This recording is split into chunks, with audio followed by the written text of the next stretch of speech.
Hi friends, welcome to my channel. நம்ம சேனலை first time பார்க்குறீங்கன்னா சப்ஸ்கிரைப் பண்ணிக்கோங்க. மறக்காமல் அந்த பெல் ஐக்கானை கிளிக் பண்ணி ஆல்ன்றதை செட் பண்ணிக்கோங்க. இப்போ வாங்க வீடியோக்குள்ளே போகலாம். இன்றைக்கி தலைப்பு என்னென்னு பார்த்தீங்கன்னா தர்மம். செட்டிநாடு வீதியொன்றில் கீரை விற்று கொண்டு செல்கிறாள். வீட்டு வாசலில் மகனோடு அமர்ந்திருந்த தாய் கீரை வாங்க அவளை கூப்பிடுகிறாள். ஒரு கட்டு கீரை என்ன விலையம்மா? ஓரணாம்மா. ஓரணாவா? அரையனா தான் தருவேன்.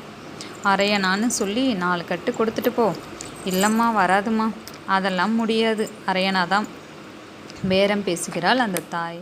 பேரத்திற்கு ஒத்துக்கொள்ளாத அந்த பெண் கூடையை எடுத்துக்கொண்டு சிறிது தூரம் சென்று விட்டு மேலே காலனா போட்டு கொடுங்கம்மா என்கிறாள். முடியவே முடியாது, கட்டுக்கு அரையனாதான் தருவேன் என்று தாய் பிடிவாதம் பிடித்தாள்.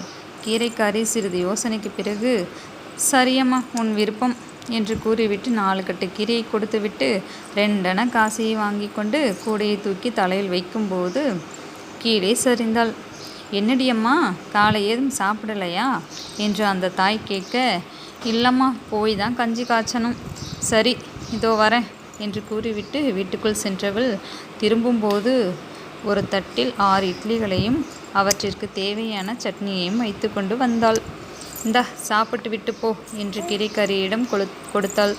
எல்லாவற்றையும் பார்த்து கொண்டிருந்த அந்த தாயினுடைய மகன், ஏம்மா, அரையனாவுக்கு பேரம் பேசினீங்க, ஒரு இட்லி அரையனான்னு வச்சுக்கிட்டா கூட 6 இட்லிக்கு 2 அரையனா வருதம்மா என்று கேட்க, அதற்கு அந்த தாய், வியாபாரத்தில் தர்மம் பார்க்கக்கூடாது, தர்மத்தில் வியாபாரம் பார்க்கக்கூடாதப்பா என்று நெத்தியடியாக கூறினாள்.